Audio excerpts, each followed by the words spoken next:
Welcome to Theater Weebles podcast, our very Yeah. first episode. Woo! Woo! So I'm excited. very exciting. I'm Henry Cameron Absolutely. Allen. I am the founding artistic director of the Folklore Theater Company. I'm Sarah Spencer, and I am the company manager, vice president of the Folklore Theatre Company. Yes, and we are an international company and we are focused on what are we focused on? We're doing audio theater series. Yeah, We're developing an educational pedagogical wing. yeah. And we explore through the art of audio theater right now, uh, hmm the dance across the liminal space between the seen and unseen worlds, the human physical, the human spiritual, however you want to define it. But we're taking stories, ancient tales from around the world, and reinterpreting them for our time with contemporary playwrights. And the core of our company is called the Folk Heart. Yeah, And it's very exciting to see these incredible artists from around the world absolutely. emerging to Yeah. join. It's really fun to be collaborating and connecting with the world, which looks so big, but then is so small as well. And yeah, just when we were connecting through our hearts as well, which is so apt. We really are a heartfelt company, a heart-centered company. I founded the company in 2011 when I was Mm. living in Gloucester, Massachusetts, in the US. Uh, And this was a year, let's see, 3 years after my son passed. My son Cameron passed from brain cancer. I was a mm, single dad. He was my only child, and I had to find a way to reboot my life and reconnect with my purpose mhm. again. And I had felt drawn to the northeastern US for quite some time. Yeah. Um, and so I thought, that was that was the time to move. Cameron and I had always talked of moving to Gloucester together when he was done with high school. Yeah. And he graduated early, is how I look at it. And so Oh, wow. and I saw that there was a gaping hole, that there was no folkloric theater happening, not just in Gloucester, but anywhere in the region in the Mhm. Northeast of the United States, who was protecting and preserving the stories that are dying with the people that carry them. And Yeah. so I started the Folklore Theater Company, and it hit some kind of nerve, some kind of Mm. frequency. Over the span of 7 years, we developed 40 original productions, Wow. full scale productions, all Yeah. based on local stories, local lore.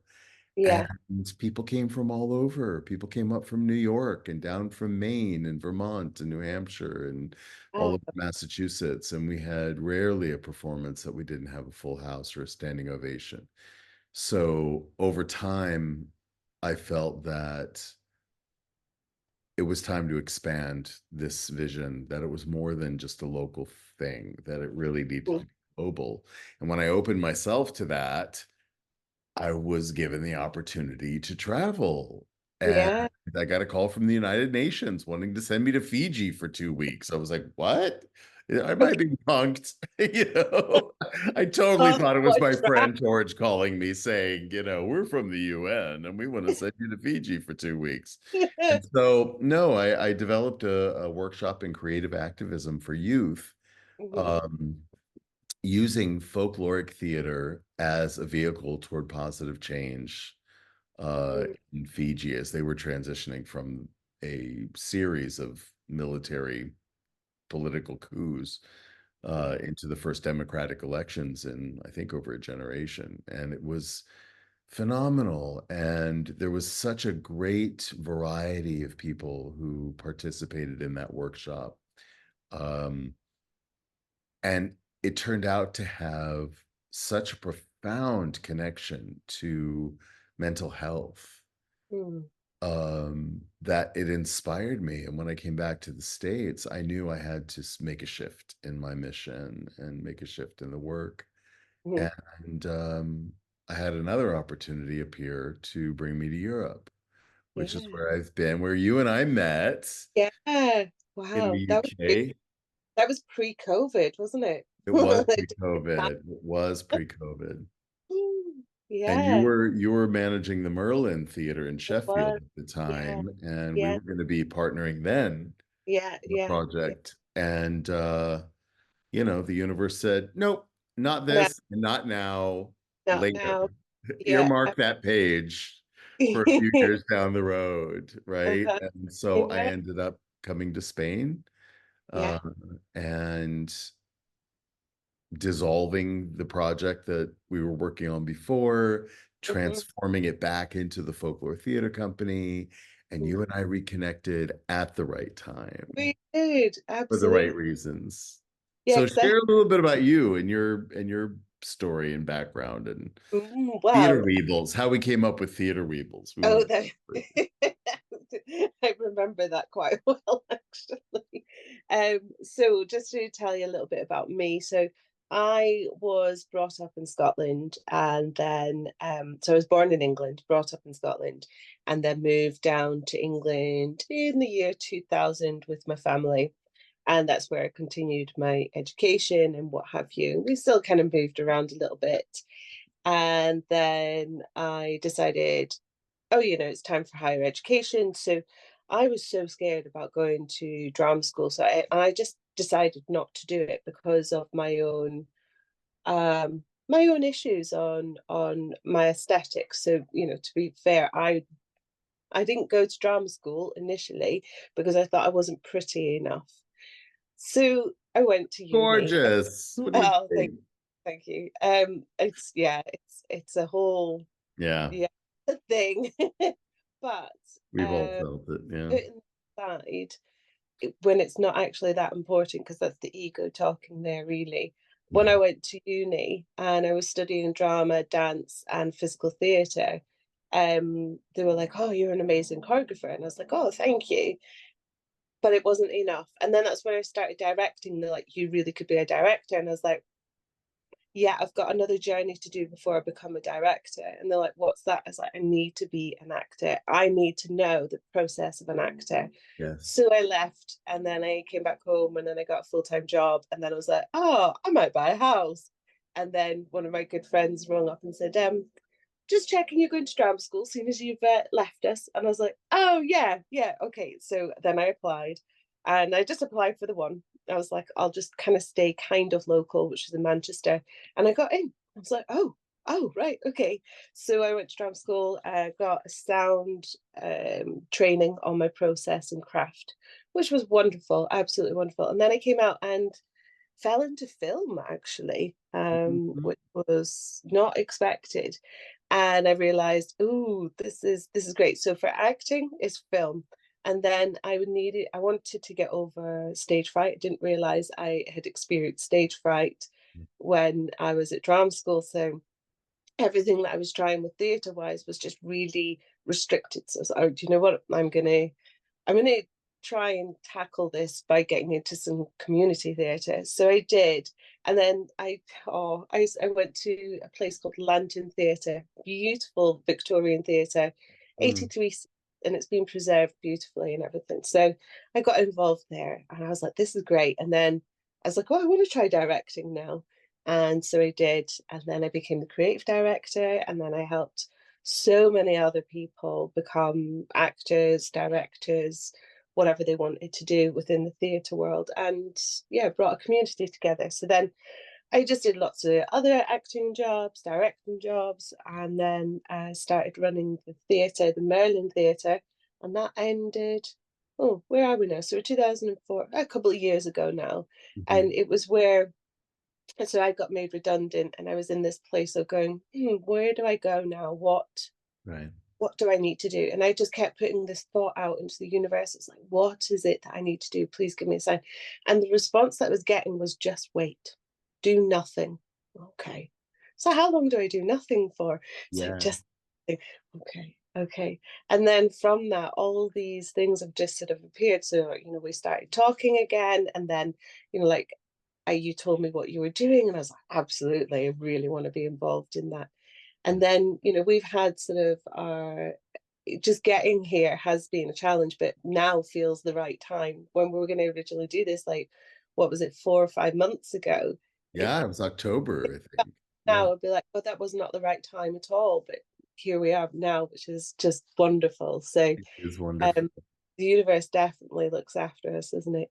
But how we came about Weeble Wobbles, I remember we were texting and you're like, "Are you okay?" And I was like, "I'm having another wobble." And you're like, "That's okay." And then you introduced me to the Weeble Wobbles, and I was like, "Oh, I don't think I've heard this." And you Yeah. said the advert of, was it the Weeble Wobbles? They wobble, but they never fall down. Have I Yeah, done? well, back in the day, because I'm older than the hills, back in the early 70s, when I was a Yeah, child, I there was a toy yeah, that was called the Weebles, and they were hmm, these little egg-shaped characters about that big. And the yeah, tagline was Weebles wobble, but they don't fall down. And when you said, "Oh, I'm having a wobble," I think, "Oh, well, yeah, theater people are like Weebles. yeah, The theater itself is like Weebles. Like we've had a lot of wobbles. yeah. We Somehow have. we're still around. Somehow we don't fall. I mean, Hmm. obviously some people do, but the theater as an art form, and for the most part, the tools that it gives us, my main overarching life purpose is life skills, is Yeah, universal life skills. And I think the theater provides it in spades. And absolutely. that gives us the ability to navigate and to find our equilibrium throughout Mm, life, even if something is a threat of knocking us down. There's that little voice inside us that says, hang tight, just mm, be where you are, stay mm. in the moment, right? All the skills we learn as actors. So that's why we started this podcast, Yeah. because as theater professionals, we are seeing around us in the industry, not just locally, but globally, Mm, the great challenge that we have of mental health yeah. and making sure that people in our industry feel seen, heard, and cared for. Yeah. We just saw with the Screen Actors Guild's, SAG-AFTRA in the States, Yeah. where artists were pushed to the brink. Mhm. And after decades, one might say generations of being told what your value is Mm, and having to just sort of deal with it, yeah. it's like, no, we need to start valuing ourselves as Yeah. artists and defining those parameters for ourselves in a reasonable and conscious way, you Yeah. know. But there Yeah. are there are challenges that we find. There are a lot of wobbles that we face, and Mm, that you and I particularly have faced throughout our yeah. careers and Yeah. lives, personally and professionally. Yeah. So, the Theater Weebles podcast is really about organic Mm, conversation mhm. that's interactive with our audience. This is Yeah. by and for theater people Absolutely. to Yeah. acknowledge the wobble. Right? And so what we're going to do is we're going to have different sections that'll be Yeah. regular every week. We have the weekly wobble. Yeah. Like, what are we dealing with this week? What's Yeah. the challenge of the week, and what's the wobble? And that can be your wobble, Sarah, my wobble, and comments that people make, and Oh, that'd be um, amazing. Sure. messages. Yeah, I mean, we want this to be interactive, so please do Yeah. comment and send private messages as well, if you Yeah. have something you want us to talk about, if there's a subject, a wobble that you're facing that Absolutely. perhaps we can bring some wisdom to, or if you have wisdom about the wobbles that we're experiencing, Oh, right? yeah, that'd be great. Be awesome. Would Yeah. be Yeah. so awesome. So let's start there. Let's start, and then we'll just go through the different bits, the different snippets that we're going to be Yeah.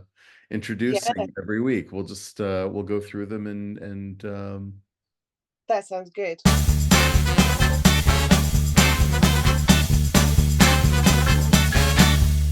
wrap So it up. Have you got a weekly wobble? Go I've got a weekly wobble, on, give me Sarah. your wobble. Oh, Oh, well, engagement is my mm, weekly wobble. yeah. That's my yearly wobble. It's my it's my all the time wobble. Um, what do I mean by engagement? Um, Regular communication with the Mm, people that I'm working with on a regular basis, yeah, in order to get forward momentum with the projects that we're doing. yeah. Um, Wrapped up in that is the matter of ghosting as Mm, well, which is a huge nut to crack, I think, in our time. mm, It's becoming much more prevalent, I think, everywhere in every industry. But I'm, speaking from a theater perspective, yeah, nothing more frustrating than trying to get a group of people together for a workshop or a rehearsal, even, right? This yeah, is the stage manager's nightmare. Uh, but coordinating and asking for communication and it just not being there. And sometimes people just disappearing altogether without communication. yeah, yeah. And this is across the globe as well, isn't it? It's It not like is. it's this kind of people in the sense of, oh, it's students, they're busy. It's across the board, isn't it, really? What is I that trend about don't know. I've no idea. that makes Uh, volunteering coordination really difficult? yeah. I wonder how other charities are, I mean, not that we're registered as a charity, we're a non-profit, but I wonder how they are getting on with volunteers as well. So, I mean, if any of No, our listeners yeah, work in the industry and you're having this issue, but then you've got a solution, well, that'd be awesome to share. Or if not, if you're actually experiencing this as well, because um, I don't know. Is this something that's happened after the pandemic, where we're still all really just a bit exhausted and still trying to hold on to what we used to do pre-pandemic, or I don't know. that's a good question. I mean, we are a fiscally sponsored Mm, organization. So we operate as a nonprofit under Fractured Atlas, which is an organization. It is a nonprofit out of New York City that works yeah, exclusively with arts and arts organizations. yeah, And I think I will reach out to them to see yeah, if they have any wisdom on that. I yeah, haven't seen anything come up in the newsletters. mm, Um, but I do have other philanthropic work. I mean, so we do operate as a charitable organization under their yeah, umbrella. And then I have other charities that I'm involved with, one of them my own, mhm, and I've experienced the very same thing mm, in those. And I've talked to other people who do not only nonprofit work, but who are independent entrepreneurs, yeah, and they are struggling with ghosting. They're struggling with people not engaging, not returning emails or phone mm, calls when you're in the middle of something, when there's momentum and then somebody yeah, disappears and then they don't come back, you know. yeah, That's such a phenomenon. And I don't know if it has to do with COVID. It mm, might. It mm. could be, I don't know, what do you think? It could be a question of, COVID came out of the blue and knocked everyone for a loop. And Oh, now it's nobody knows what tomorrow is going to bring. There's this no, no, feeling of just sort of waiting for the other shoe to drop somehow. yeah, yeah, More people working remotely, and so not having to be accountable to a face and a person, yeah, yeah, the way that we used to. That could be it. I was talking to my mom last night, and she thought it had something to do maybe with shame as well. That when someone steps, especially in a volunteering role, which we all have to rely on at some point or other, absolutely. um, that when someone with all the best intentions Hmm. steps into the circle of volunteerism, but Hmm. cannot fulfill what they had promised, that Mm, they just sort of retreat into the shadows with shame yeah, and rather than confront the Yeah. truth and be, have integrity and honesty and say, hey, listen, I bit off more than I could chew. I'm so sorry. Let me find someone to help Yeah. bridge the gap, which I Yeah. think is the best way to go. That's what I would do. Yeah. Um, they retreat into the shadows completely or just snip and they're gone. Mm, yeah. Which leaves you with a lot of questions. But Yeah.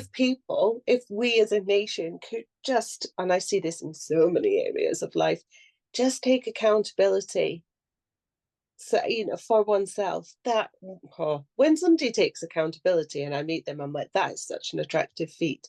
Not in the sense of, oh, now I want to marry you, but just in the sense of going, wow, that's great, I now feel safe around you because I know where I'm going to stand. And it's weird, why are we not taking accountability? And I know I'm put myself in that bracket because there are definitely times where I haven't in my life, but I'm definitely trying to more so now. But I suppose in that process, I have to really sit with myself and really be truthful of where my strengths are, where my weaknesses are, what exactly I can do against what I want to do. And them two can be very different things. Like what I really want to be doing, but what I can actually do is a whole world apart almost, at sometimes. Mhm. So I wonder if other people are having that, and then it's just we live in a world where we just distract and we don't kind of I suppose I'm going into a bit of psychology now, but how Mhm. much do we distract ourselves from finding our true selves as well, and so then we can take accountability and be and self autonomy too. So yeah. It's a risk. Yeah. Yeah.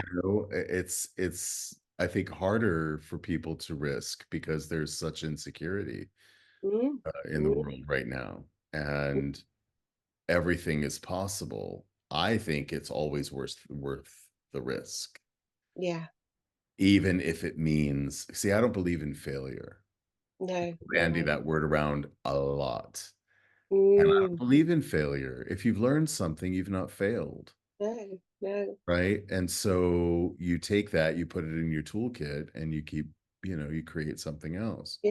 Yeah. Um, so yeah, anyway, that's my weekly wobble. What Yeah. do you think, audience?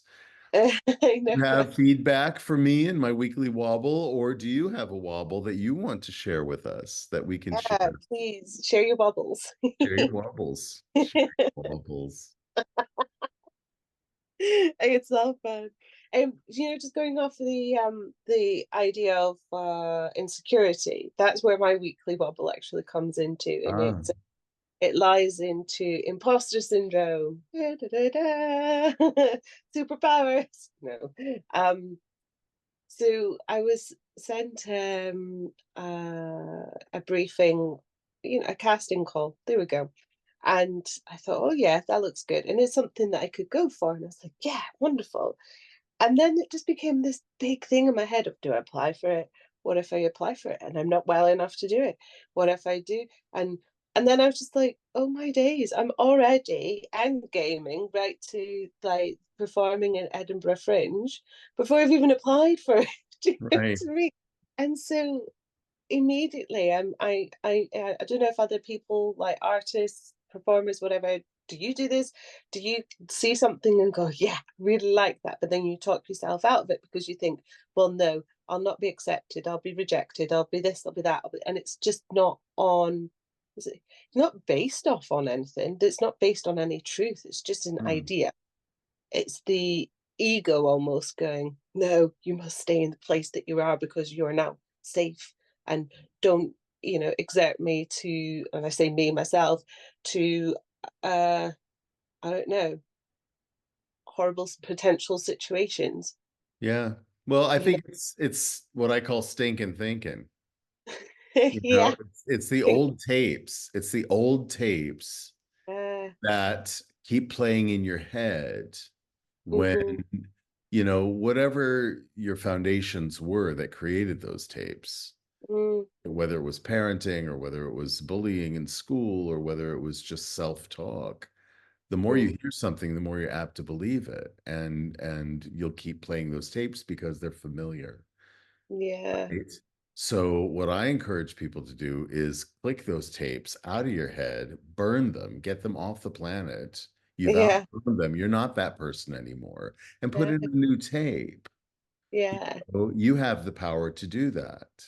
You have the power to change your self-talk Mhm. and start convincing yourself that you're worthy.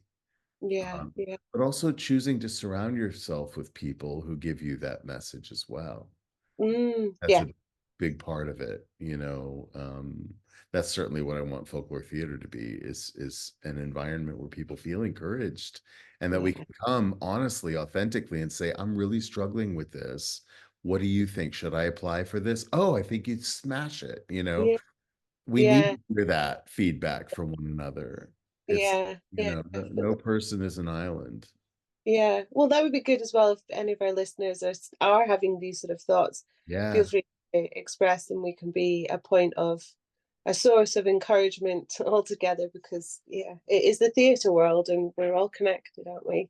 But Yeah. it's so interesting just to with that imposter syndrome of believing, oh, I'm not that good. I'm just not that good, or whatever. There's some sort of belief there that it's not actually correct. And I know it's not correct, but it holds one back from doing. Well, it's self-sabotage, isn't it? Absolutely, yeah.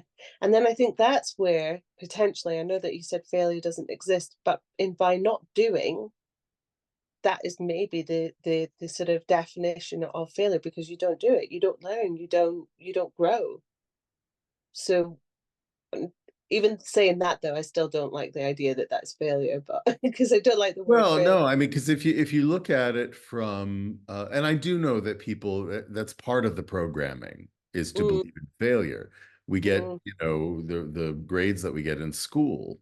If yeah, we don't complete the task or if we're not up to the standards, we get yeah, a big fail. yeah. And so we're programmed naturally to not, well, not naturally, we're programmed to believe in failure Mhm. almost religiously. Yeah. And if you think about what did we do before mainstream education, Mhm. when children were being raised in nature on farms, right? Mm, Working with animals and working the land. Was there ever such a thing as failure? mhm, I don't think there was, right? If you mhm. didn't complete something, it wasn't a final anything. You Yeah, learned how to elevate your skill.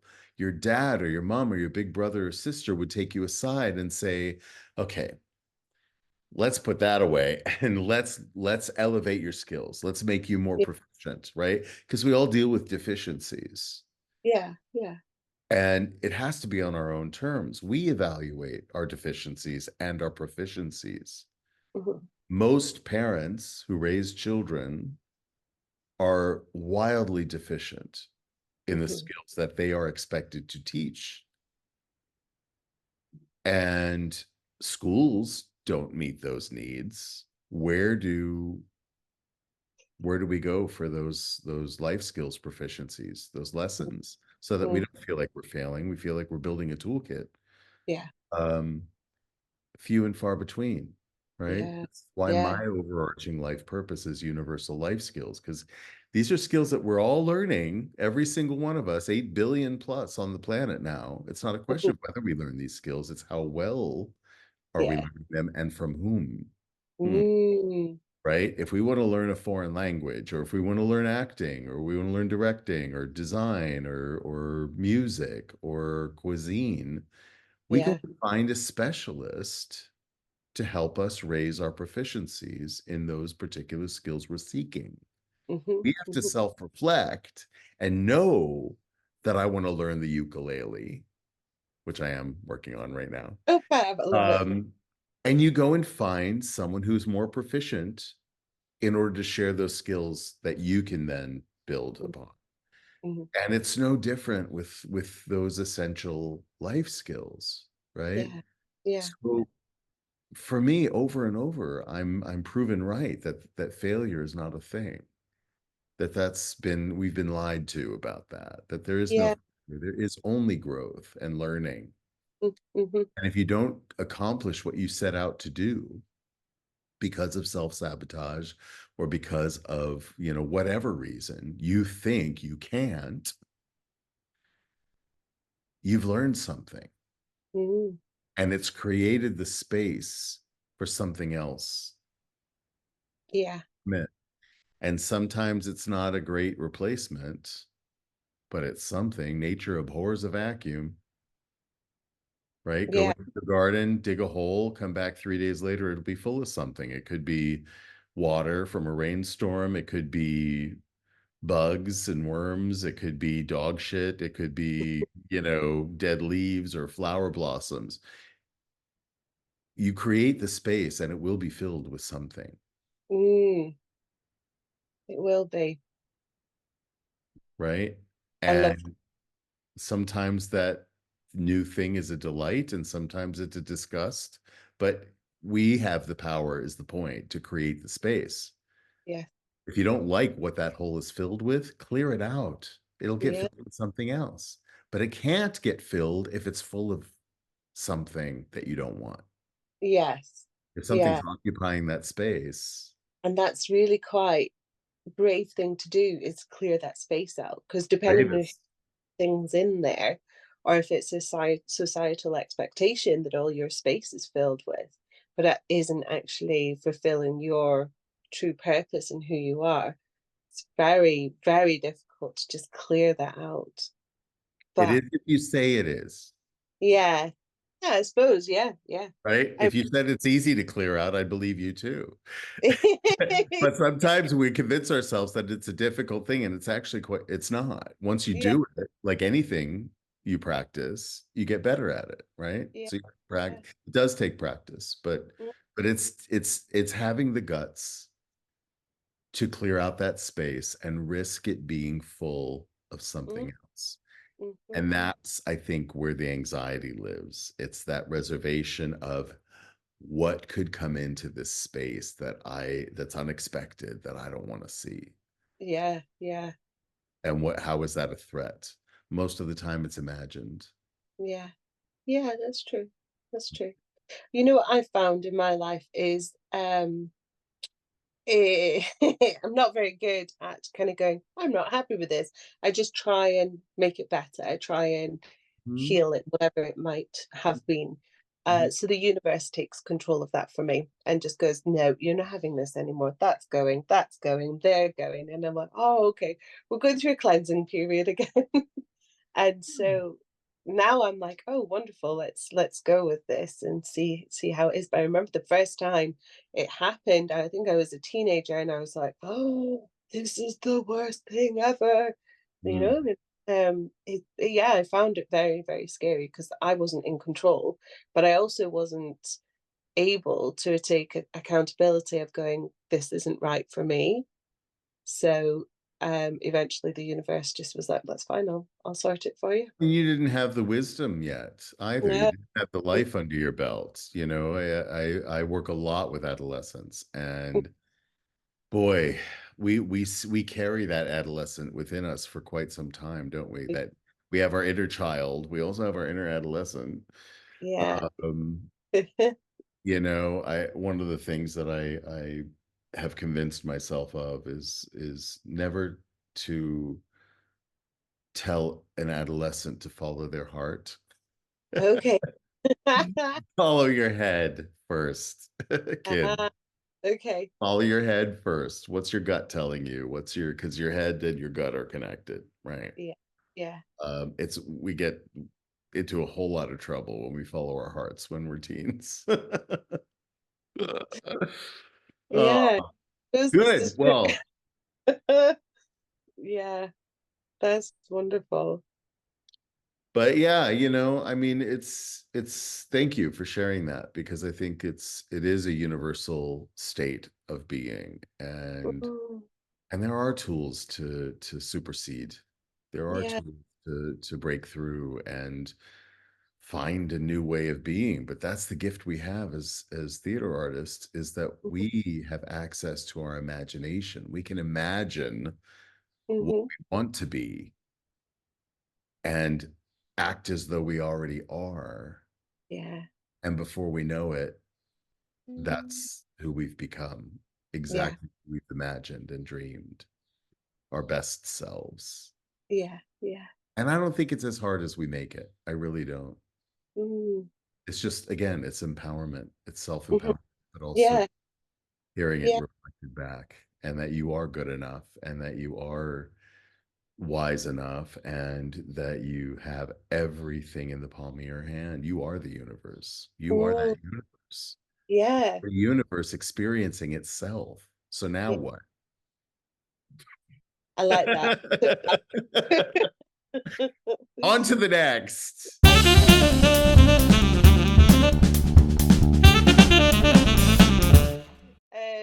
So we were going to go for a tidbit. So this is the fun Tidbits.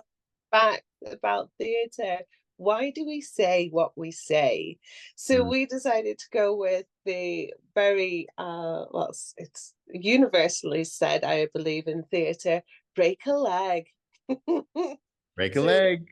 when we were talking about, just sort of what we'd include in the tidbit, we talked about break a leg, didn't we? And I says, "Oh, I cannot have anyone tell me that when I'm going on stage, because when somebody said that to me when I was a kid and I went on stage and I really, really hurt my ankle and I couldn't go back on stage, I was gutted. So I was like, please, no one tell me that, because it comes true."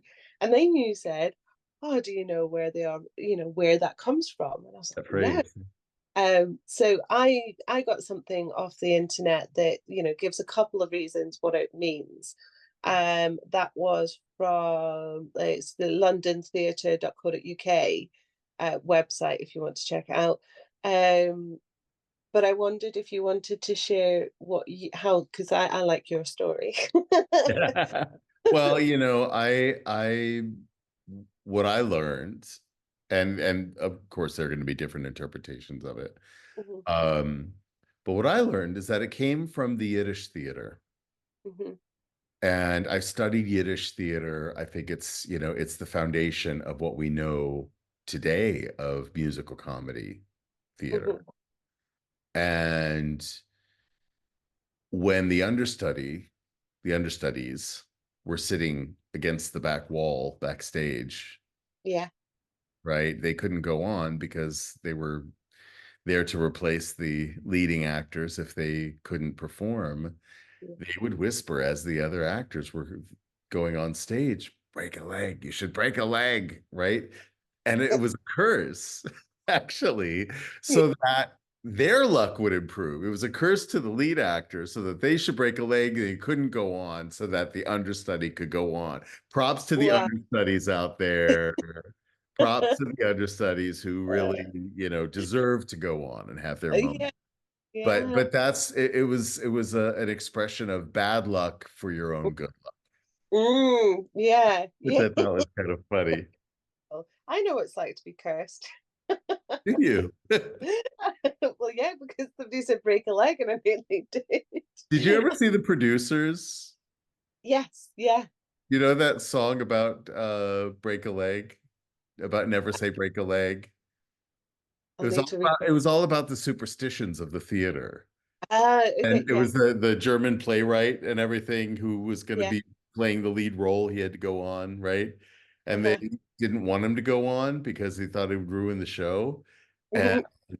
they were all like, break a leg. And then he goes into the door and I broke my leg. So that Yeah. reminded me of you. Oh. I didn't shout it out in a German accent though, unfortunately. Exactly. Next time. Oh, you never say good luck on opening night. It was the name of the song. Ah, okay, yeah. Oh, do you know I've not watched The Producers in such a long time? Oh, we should watch it together. It is Yeah, such that would be a fun. tribute to Yeah. the theater. It is such a gift. I'm so Yeah. glad they made it into the musical into the film. That was good. And yeah, I enjoyed the film. Was it Uma Thurman that was in the film, or Yes, Uma yeah, Thurman, Nathan Lane, Matthew Broderick. yeah, Uh, yeah, Nathan and Matthew actually originated the roles on Broadway, yeah. and it was a musicalized version of Mel Brooks's film, The Hmm. Producers, 1960s, with Gene Hmm. Wilder in the Matthew Broderick role and Zero Mostel. Yeah. Also originated the role of Tevye in Fiddler on the Roof. He played uh, Max Bialystock, Nathan Lane character. Uh, And it was Anne Bancroft, the actress, who was mhm, married to Mel Brooks, mhm. married to each other.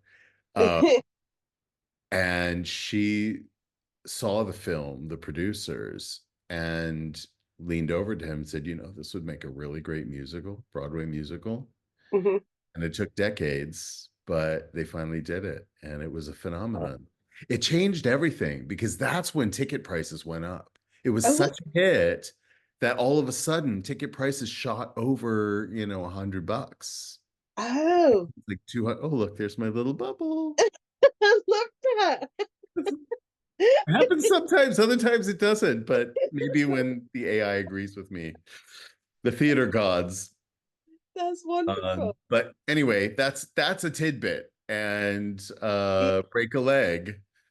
What was the other origin Um, story that so you had? it says here, though we all know you should never wish an actor good luck, there are many theories behind why we wish performers shattered limbs instead. One of them comes from a stage's legged line, a line on the stage beyond which a person could be seen. Once you cross the line, you are technically a performer and entitled to pay. So wishing someone would break a leg would actually be to hope that they were paid. Ah, Other things include David Garrick being so enthralled by a performance of Richard III that he didn't notice he'd broken his leg, or that the actor John Wilkes broke his leg when jumping on stage after assassinating President Abraham Lincoln. that's right. Sorry for that noise. That's people in the kitchen still. Oh, Uh, I didn't hear a thing. oh, no. Oh, that's great. That's so good. You can't hear my dog Animo snoring by my side either, can you? Life And happens. gently, ever so gently.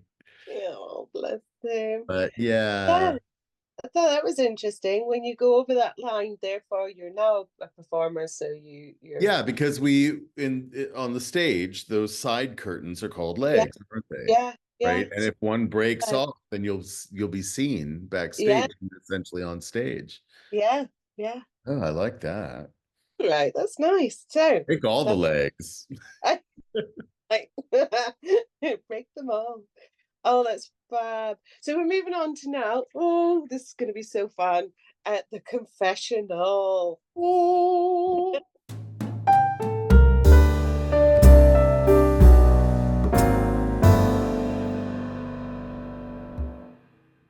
I'm Hello. Jewish. I'm not Catholic, but we go through the same guilt. Yeah. So this week, hopefully we can get from our listeners their confessions about the theatre, anything that they wish to confess about. But this week we're going to be talking about what's your worst and or best audition. Oh, yeah. And this Mm, is something, listeners, you can send in a yeah, video, yeah, a confessional, saying, yeah, introducing yourself if you want to be seen, which we encourage. yeah, Or you can write it into us and we'll read it on your behalf, yes. acting as you. We want your deepest, darkest, most delicious confessionals. Womp, womp, womp. Oh, I love it. All right, so you start, Sarah Spencer. What was your What best and was worst? my best and my worst? So the best audition was probably when I auditioned for Harold's Going Stiff. What's quite funny is I thought I'd already got the part, so I thought we were just playing. So I didn't make. I was like, this is not an audition because I swear they said to me I've got the part already, And so this is a horror film, a feature film, my first feature film as well. And oh, it was an amazing experience. But anyway, I went in thinking, well, I've got the part anyway. Turns out I hadn't got the part already, and this was the audition to see whether I was going to be playing the part of Penny. So I was just playing around thinking, oh, well, I think I'd like to do this with the character. And I'd like, so they were brilliant. They were like, yes, we love this. And then that actually got me the part. So I was like, oh, wow. And And I saw it, and you are so good in it. The camera oh, loves you, thank you so much. Madina. We Yeah, shot no, fantastic. 6 days, that film. How many? 6 days. You're Mm. kidding. No, it was intense, but it was amazing. We had such a laugh, such a laugh. I remember there were times we were that exhausted at the end of the day, and it's just like in the evening, but we still had more filming to do, but we were just having dinner, and we were that exhausted. I ended up saying something ridiculous, like I have Sarah-isms where what I say is just like that's just come out of your mouth. I'm like, yeah. Oh no. I'm like, something to do with the light switch. I cannot remember fully. And I remember Grant, who was the sound engineer, just literally on the floor dying with laughter. And then I just couldn't do anything really for the rest of the evening, like to to just kind of yeah, I remember with the scene that I needed to play that they wanted me to cry, and I was like, I am literally out of all tears. My body will not allow me to cry now. Mm, And they're like, that's fine. I was like, but have a look at the rushes and see what it offers. And it actually offered something I feel more substantial than crying. So I was like, yes, that's okay. But that was interesting as an actor to be like, oh, what do you do when your body won't let you cry because you've already let it all out? So that mm. was interesting. Um, so that was the best audition because yeah, I genuinely thought I got the part, and then I got it. My worst audition was when I was younger, and I was it was my first time really sort of like auditioning for Shakespeare, and I don't know what gone on, but I could not remember my lines for the life of me. And then they just kept going and kept going. So I was like, "Can I just start again?" They're like, "Yeah, yeah, it's fine." I was like, "Okay." It's like, come on. I know these. I know these. I know what I'm doing. And it just kept going. And then horrifically, I just started crying and could not stop. Aw. And he went, are you okay? I went, yeah. He's like, are you sure? I went, yeah. And then I had to watch other people audition.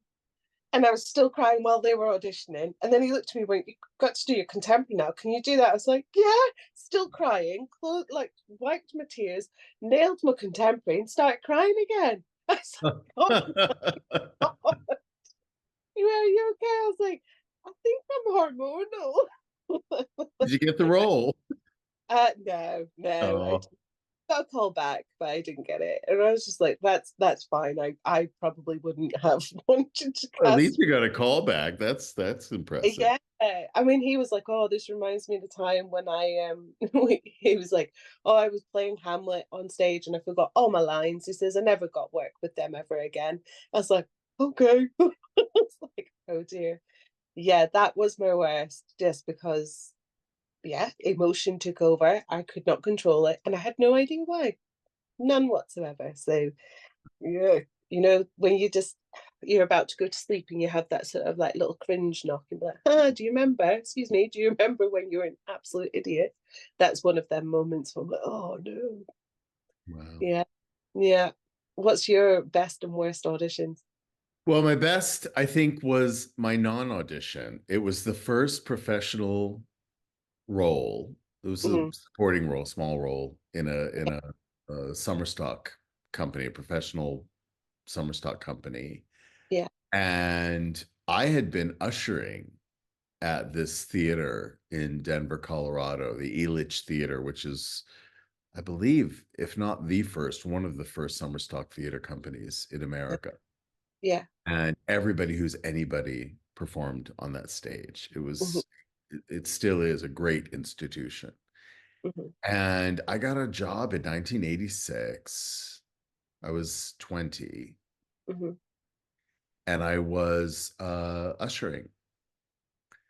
And they had put the word out to any of the company of ushers who were actors as well that they needed a couple of roles filled. And Oh you yeah, didn't have to be union, you didn't, didn't have to be professional, but you had to be yeah, good. yeah, Um, and I was the only one who stepped up and said, I'd love to do this. The play yeah. was called Never Too Late. Mhm. It took place in the 1950s, I think. And it was about a couple in their 50s Mm.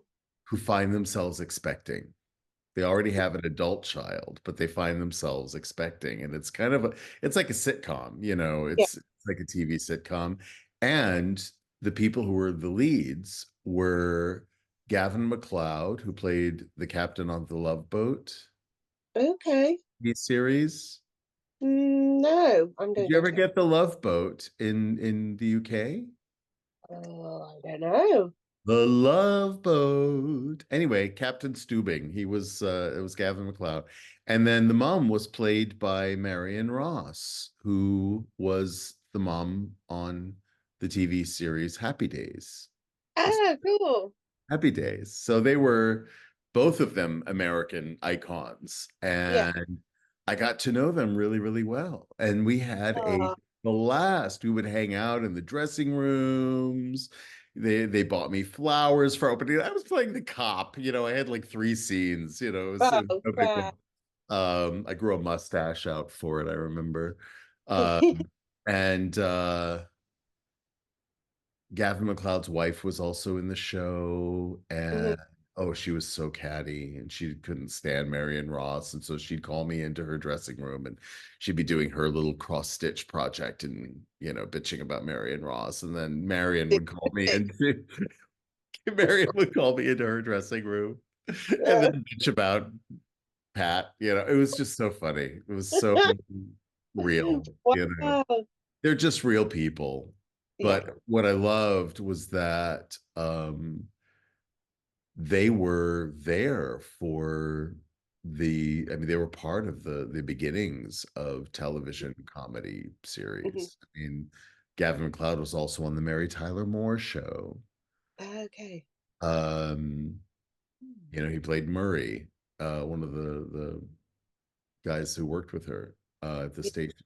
Um, and Marion Ross was her first acting role on television was in a TV drama production of Noel Coward's Blithe Spirit. She played the maid. She was a teenager, Wow. and that's available on YouTube now. And Oh, so is I got it? to go and see and watch her. She told me all the backstage stories. Uh-huh. Claudette Colbert and Noel Coward played the lead role, and he Yeah. directed it as well. And they were back and forth. So it was my first professional acting gig. Hmm. Hmm. It was handed to me. I didn't have to audition, and they just trusted me, and it was great. It was the That's whole so thing. good. It's fantastic. The worst was a couple of years before that. I was still at uni.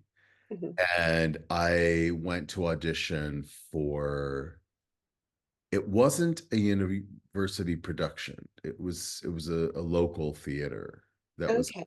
for a part, and I really wanted to do it. And I totally saw myself in the role. I can't even remember what the play was, but I went up, and before I even opened my mouth, the director said, "What role are you auditioning for?" And I told him, and he said, "Well, you can't play that. Look at you." And what do you mean by that? I was overweight. I wasn't morbidly obese, but I've always been a thick man. Yeah. And I was just starting out after high school, getting through Yeah. the horrors of high school. Yeah. I already had, I'm stepping into an industry that does look at your physical appearance. Mm, mm. It's better now. It's not quite where it needs to be yet, but it's still, this was 1984, 1985, Okay. Yeah. and I was already a bit shaky because I had just come out. as a gay man, which was, it was Mhm. also a very hard time to be coming Mhm. out because it was, the onset of AIDS and Yeah, scary yeah, times. So I was absolutely. already a little bit shaky about who I was and was I Yeah, attractive enough, all of that. yeah, yeah. And I went for a role that I could see myself in, Mhm. and I got shot down before I even opened my mouth. And I wasn't even allowed to audition for it. That's oh, I That hate that that. voice has played in my head. I still remember the tone. Well, you Yeah. can't play that. Look at you. Look at you. But see, that was that I'm grateful for that experience because what that allowed me to be is the antithesis. It allows me to be the director I needed for young Mhm. people Yeah, now, the director I needed when I was young, yeah, yeah, I get that. and to fight against that and that meanness. Mm. But yeah, that was my absolute worst. Oh, I'm sorry you had to go through that. But then also you turned that poison into medicine, which is a very Buddhist Another way of looking. tool for my kit. Absolutely. Absolutely, yeah. Yeah. Wow. Wow. The industry is so harsh, isn't it? Can be. It can be wonderful and it can be devastating, Yeah, yeah. but that has to do with our stakes. Yeah, that's true. That's very And true. that's a great segue into the next section. What's this? It, what's this then?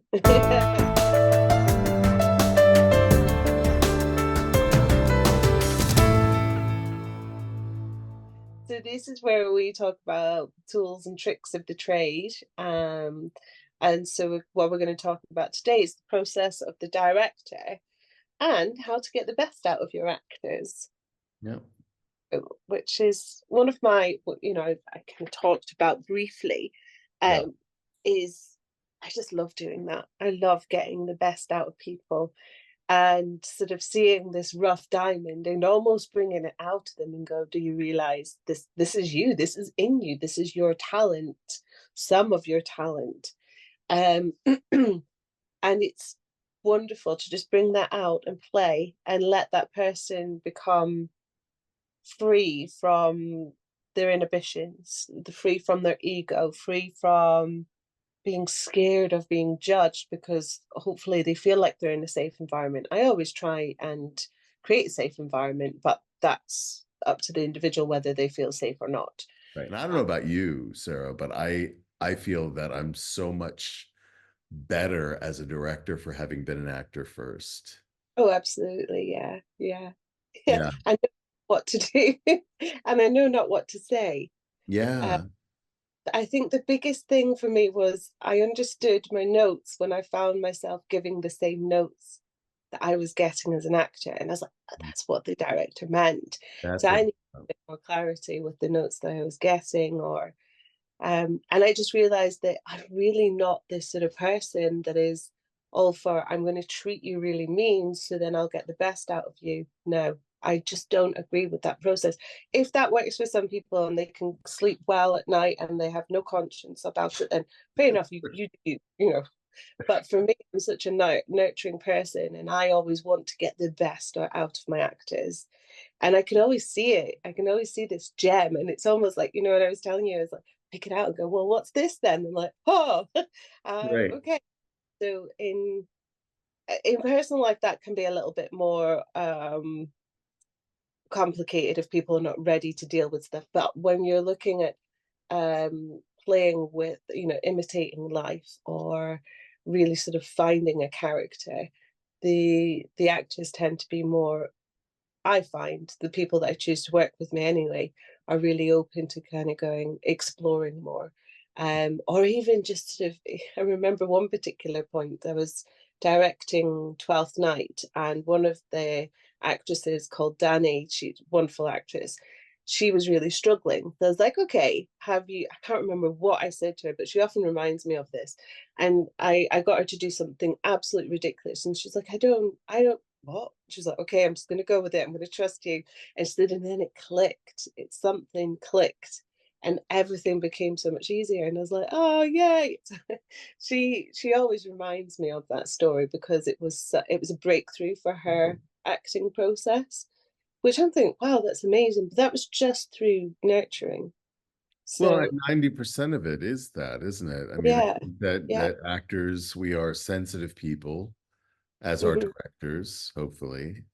Hmm. And there are directors that I've worked with who are very ego driven, right? It's Yeah, their vision and you must fit into the box. And if you don't fit into the box, I'm going to shove you and cut off your yeah. arms and your little toe and your nose and whatever else I need to cut off to make you fit into my box.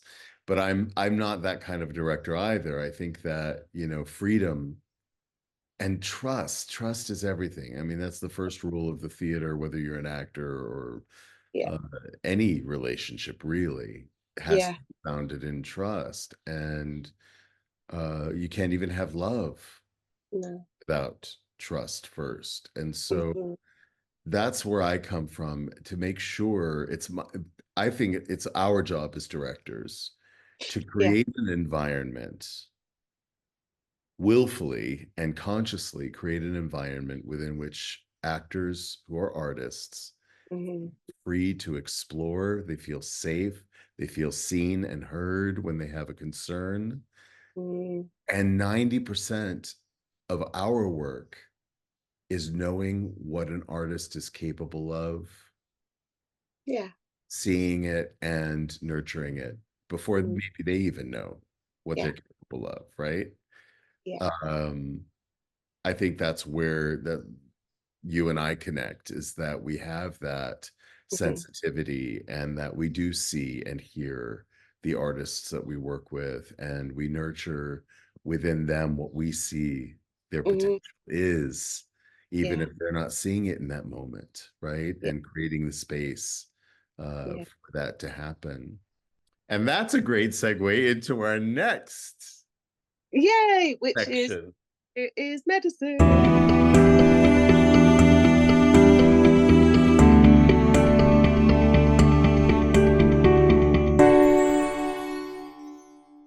So this is where we're looking at theatrical triage of self-care, life skills, and mental health. So we were thinking of taking care of thyself. How do we take care of ourselves? Um, I don't know. For myself, I find it easier to take care of others before myself, which is something that I'm totally rewriting over these last couple of years. And sometimes it's really weird, but how do we take care of ourselves? I know that sounds like, oh, well, you get up, you brush your teeth, you do whatever. But when you look at how many apps there are so you can get that little dopamine hit of, I've made my bed today, I've had breakfast today, I've had a glass of water, and this is all before, I don't know, like 9 o'clock in the morning or something. um it suggests that a lot of people do struggle just with the basic things of looking after oneself.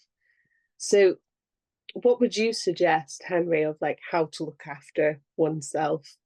How do we do Well, it? the band The Go-Go's? Yeah. Well, they had on their first album a song called The Girl of 100 Lists. Hmm.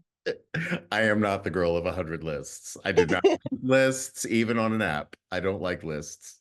So Yeah. that doesn't work for me. And I think that it's got to start with reflecting on what works for you, tried and Mm. true. And if you're not sure, just experiment. It's your Yeah. body, it's your life. You get to experiment as you wish. Mm. And yes, seek out tools if they're apps or if they're books. There's Animo. He's my I, biggest tool. Hey, Animo. He's my service dog. He's my assistance dog. And yeah. seriously though, I struggle. I've been diagnosed with PTSD, CPTSD, which is complex post-traumatic stress. Yeah. Um, Yeah. and I also struggle with physical challenges. Mhm. And I'm so glad that you popped up, Animo, because Yeah. I think that our animals are a big part of self-care. Mhm. Whether they are actual working dogs who mitigate our challenges, our disabilities, or as I call Mhm. them, diff abilities. I love Um, that. But I think every animal, even if it is one you would consider a pet, is an emotional support Mhm. for us. And we are for them as well. And so to have another living being to interact with, it could be a fish, it could be a bird, it could be a roommate, it could be a, a partner.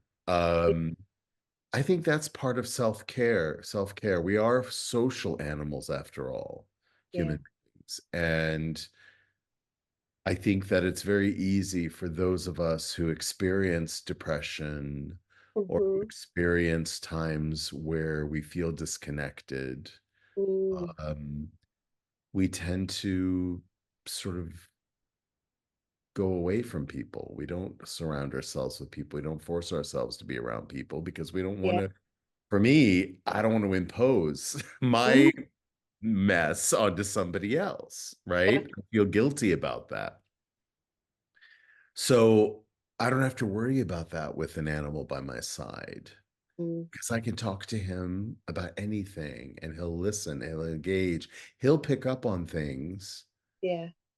that I've not said, but I'm putting out a particular energy. He'll jump up and he'll lean into my heart or Mm. he'll press his face into mine, Yeah. presses his forehead into my forehead. And that's Oh, that's like a beautiful. mind meld. I I love get that. you, I Love. see you, I love you, and unconditionally, right? So I Yeah. think that what that does for me is it helps me tap into my own unconditional love for Mhm. myself.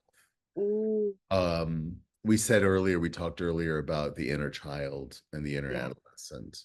Yeah. Um, when I've worked with clients, I'm an internationally certified grief and survival counselor. And Amazing. when I've worked with clients, very often they will talk about their hangups or their challenges or their blocks, saying that's how I was raised, Mhm. as sort of the answer and the excuse for not meeting it. Yeah. But there comes a time in our development where we must parent ourselves. Yeah. We must parent, like we were talking about with directing, Yeah. be the parent that we needed in our foundation, to Yes. be the parent or the mentor that we needed in our adolescence to get Mm. us through that time. In hindsight, now we know what we needed, Yeah. Yeah. right? And we can't put blame on our parents for not having been that, for having had a deficient toolkit. Mhm. Mhm. Right. So forgiveness is also a big part of this Yeah. conversation. It's a Yeah. huge part of self-care. Forgiving others is not Mhm. for their sake, it's Mhm. for our own. It's to alleviate and to say, I'm releasing the burden Mm. of regret and resentment. My grandmother used to say, I think she was quoting Gandhi, that when you resent another person, it's like you're taking the poison, hoping the other person dies. Wow. And that's always stuck with me. I thought, yeah, that's what it's like. They don't care. They don't care Yeah. if you forgive them. You know, they're probably not thinking about you right now, but we carry it within us and it can become very toxic. That can also be a drag, right? Mhm. So I think forgiveness is also a big, anyway, part of my process. What about you? What are your Just to ask, do you mean like forgiving yourself and forgiving that others? too? That too. Mhm. Yeah. I think we're very quick in our world to point the finger at other people Yeah. and find blame over Yeah. there. But another thing my grandmother taught me, I will talk about my grandmother a lot. Yeah. Her What name is was we love? Elaine Pearl. Ah. And it was very appropriate that her middle name was Pearl because she was always dropping them. But she used to say, when you point a finger at somebody else, honey, you got Yeah. three pointing back at yourself. Absolutely.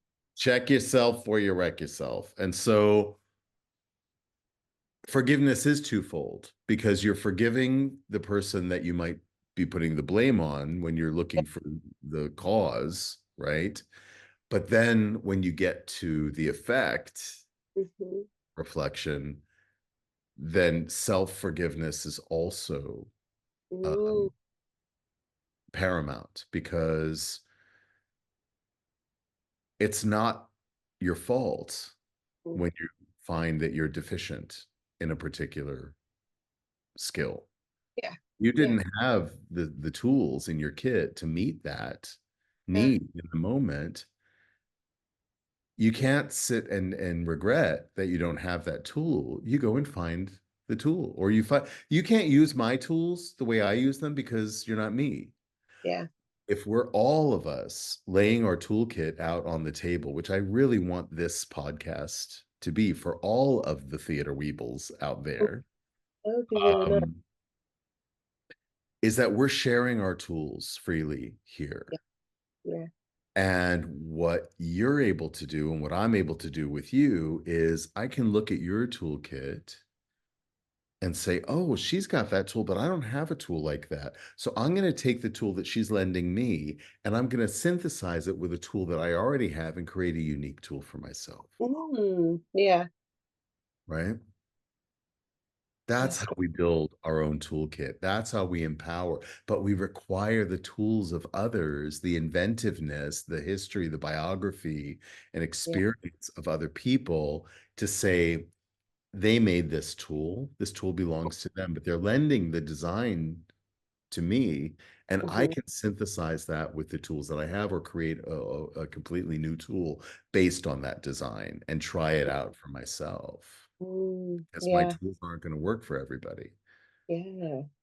And I suppose there's an element of understanding what tools you've got. It's important. That's a part of really understanding yourself. And then again, you have to take accountability of going, actually, no, I don't have that tool. I like to think I'm really good at that, but I'm actually not, or vice versa. Yeah, you've got to be truthful to yourself. So I feel like there's a whole journey within that, depending on the individual, of Yeah. course.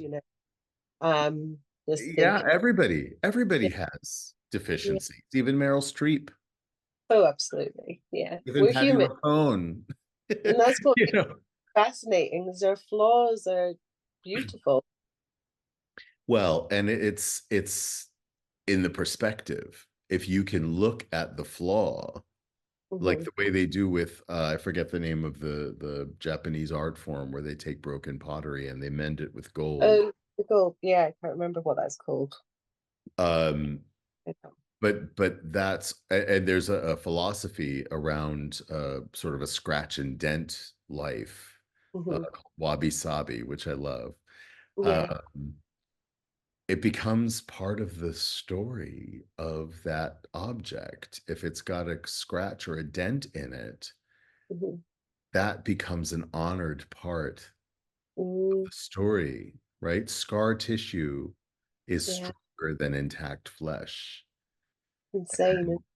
It's in, you know, and if we look at that as the foundation of self-reflection and Yeah. say, I've got a lot of scratches and dents, I've got a lot of scars emotionally, physically, Yeah. um, put those out there proudly because you survived. Hmm. You have 100% survival rate of every shite thing life has thrown at you to date. Everything. You've survived it all. Now what? Yeah. Bring it on. Yeah. 100% success rate as well. That is 100%. Can't beat that. not You 99, know, not 99.9, but 100%. 100%. And you can't get more than 100%. Yeah. And that means that your odds are pretty damn good that you're going to survive whatever else is coming your way. Right? Absolutely. Yeah. One thing Yeah. that I like to do with my clients um is to have them think about what is and we did that a little bit with the confessional. What Hmm. is the worst thing that has ever happened to you in your life? Hmm. What's the very worst thing that you can categorically say, reflecting over your entire biography, the Yeah. worst thing that's ever happened to you? Identify it Yeah. and use it as your measuring stick against everything else, Yeah. because that brings a little bit of perspective. I can tell you the worst thing that's ever happened to me in my life was outliving my son. Bring it. what that's the what's the worst that could happen to me now, you Yeah, know? yeah, yeah. And people will say, "Oh, well, I lose my income, or I become maimed in some horrible way, or Mhm, I become homeless." They go down the list, mm, and and I keep saying, "Well, then what? Then yeah. what? Then what's the worst thing? Then what's the worst thing after that?" And it ends with dying. Mm, Because when you're dead, you're dead. I mean, you don't care about all that other stuff, right? no, And you transform into some other energy yeah, frequency. yeah. So then what? You know, so when we reflect on all this and we think back to perspective and we think Mhm, back to scale, we get mhm, ourselves back to scale and realizing how micro, nano, nano, nano, micro, nano, nano, nano, nano, micro, nano tiny we are compared to everything outside of us, yeah, right? Then we start to see that likewise, we have that depth within us as well. yeah, yeah, Right. And we are indeed, as we started the conversation, yeah, saying we are the universe experiencing itself. We're made of all yeah. the same things. And all Mhm, it takes is the human imagination to conceive any of it. Without yeah, our human imagination, none of it would exist the way mm, that we experience it. yeah, yeah. That's how special we are. I know. And then to top it off, those theatre people, artists of any kind, are Weeble. story, and so they, and we all use our imagination. We all play, so we're always creating, always, which is super fun. And it gets me really excited when I think about all of that as well. Like, yes. Well, look, I mean, this very podcast, Mhm. Theater Weebles, it came out of the imagination.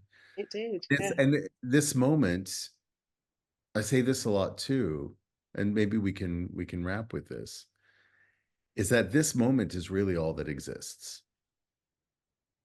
And your entire biography, my entire biography, biographies of our parents, our grandparents, our great grandparents, all the way back to our common human ancestor, all Mhm. that pain, all that suffering, all that struggle and strife, all that passion, all that curiosity, all that experience and wisdom and love has prepared us for this moment. Mm, And we get to carry that forward into the next moment and share it. we do. How magical is that? Yeah. Everything in the past only lives in our imagination. We could have shared, and we have shared moments together in Yeah. history, but Yeah. we have different memories of that Mhm. experience, right? We have very different. And who's to say one is more valid than the other? They're not. Mhm. They're equally the Yeah. same, but they Yeah. only live in our imagination. Likewise, every moment from here on out only lives in our imagination. To me, that says everything is possible. We just have to imagine it. We just have to Yeah. imagine better. Yes. And so Yeah. that's for me what Theater Weebles podcast is all about. Is about Mhm. talking about the past, Yes. talking about the present, imagining the future. Right? Mhm. Our tagline for the Folklore Theater Company is living, standing at the crossroads of the past, present, and future. Absolutely. And here we are. And here we are. Here we are. Thank Wow. you, Sarah. Yeah. This has been a good Thank you first so much. episode, I I think. I really, really enjoyed it. Next week, what to expect in our Weeble Wobbles podcast is why do we never say work with children and animals? We can explore that. And we're going to look at the most embarrassing moments on stage. Yes. Ooh. And so if you've got any stories that you'd like to share, please just drop us a line, get in touch. We would love to hear from you, fellow artists, fellow Yes. Weeble. Our Weebles. And if Yeah. you have comments, if you have questions, or if you have stories to share, please put them in the comments or please write to us. I'll put the our contact information in the what's it called? The doobly doo down below. Oh, The undercarriage. love it. And we'll keep this going, and hopefully you'll engage with us, you'll participate in these conversations. The last Thursday of every month, we Mhm. will have a special guest We joining. will, yeah. And So, so a special guest, let us know as well. you want to be a special guest, absolutely. If you want to jump Yeah, on with us, yeah. by all means do.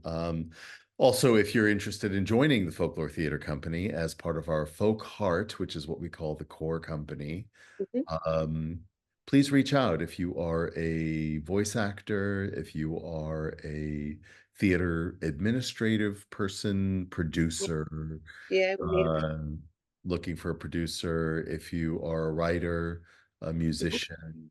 Um, Yeah, we would love to talk to you. We're absolutely. building something Let's very connect. unique and special.